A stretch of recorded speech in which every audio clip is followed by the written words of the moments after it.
Hi everybody! Welcome back to another video at The Best Stuff for Kids.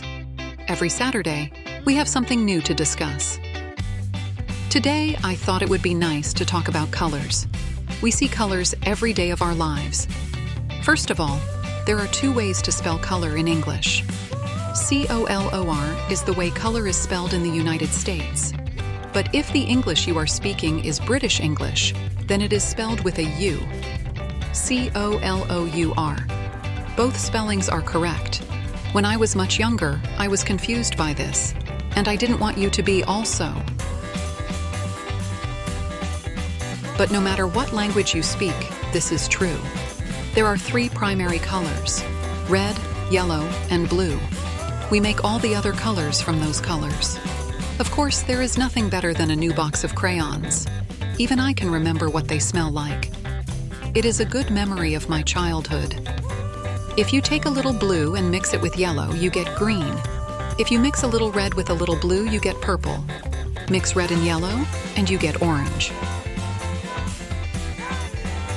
Then there is black and white, which are actually not considered colors, but we use them that way anyway. Mixing black with any color will darken the color, saying we've made a shade of green or a darker shade of blue. Mixing white with any color will make it lighter, and we call that a tint. That's how you get light blue and pink. A little bit of blue and a little bit of white make light blue. A little bit of red and a little bit of white makes it pink. Brown is made of red, yellow, and blue.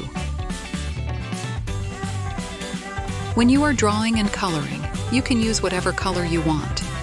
However, if you are missing a purple crayon, you know now that if you mix red and blue together, you will get purple.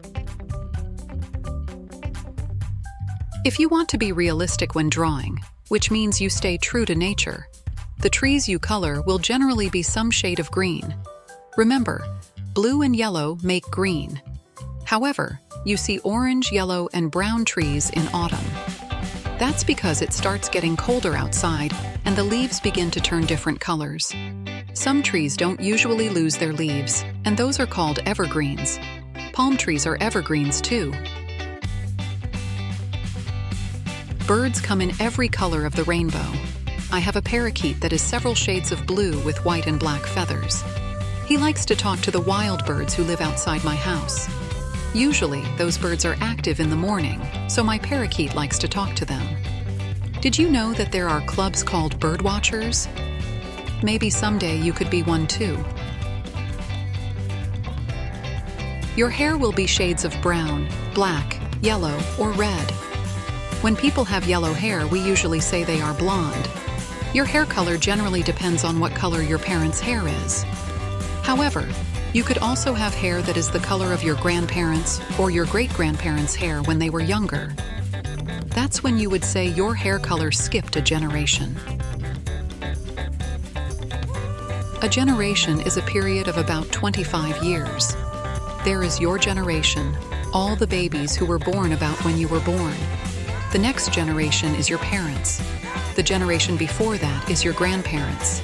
I am called a baby boomer.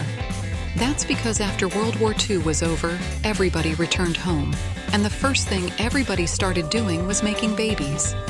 There was a boom of babies, so we are called baby boomers. When a person gets older, their hair begins to change color, though not all at once. It is a very gradual process that takes years to happen. For most people, their hair starts to turn gray and then finally white. When I was younger, my hair was brown.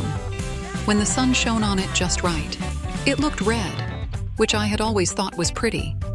My great-grandmother had red hair, so maybe I got a little of it from her. These days, my hair is gray. Some of it is white, but I still have enough brown hair to mix with the white and gray hair so that people will say I have gray hair. I'll tell you something funny. My nose hairs are turning white.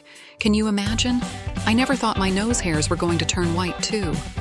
Something for you to look forward to, though not for a long time. Of course, you can always go to the grocery store or a beauty salon and dye your hair purple, green, or blue. I once had pink hair for a day. I just wanted to try it out. I love the blues of the sky, from the morning to the evening when the sky can be streaked with pink as the sun goes down. I love it when it is a pale robin's egg blue, and when it is a shocking electric blue. I love it when it gets purple and gray before a rainstorm. I love how the white puffy clouds travel slowly across the sky on a gentle summer's day. I like reds, pinks, and purples. The rich color of burgundy reminds me of kings and queens in the Middle Ages.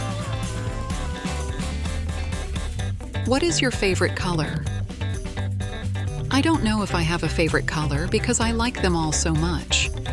Sometimes I am partial to blues, sometimes to pinks and greens. Here is another thing I want to talk to you about. We can call it the tip for the day. I want you to know that it is okay to feel sad. Everybody goes from happy to a little sad and then back up to happy again all the time. Being sad is a normal part of life. It is called an emotion, and our emotions change all the time. I want you to be okay with talking to your parents or to your teacher about it. These people love you, and they will always want to know how you are feeling. Talking about your feelings with others will allow you to better understand how your friends and other people are feeling. And that is a big part of growing up. After you watch this video, how about if you tell your parents or your brothers and sisters how happy you are that they are in your life? Remember, a frown is just an upside-down smile. So thank you for watching this episode about colors on the best stuff for kids. I hope you can do some coloring today. Experiment with all your colors, and remember, if you are missing one, you can always make it if you have red, yellow, and blue. Using crayons and markers and drawing what is in your heart is a wonderful way to express your feelings, whether you are happy or sad. I think it would be perfect to draw a picture for your mommy and daddy. They could put it on the refrigerator or on the wall so everyone can see it. Children, ask your parents to like, share, and subscribe to this channel, The Best Stuff for Kids, and we will see you again next Saturday with another fun video. Practice drawing every day and use all the colors you like. Bye-bye.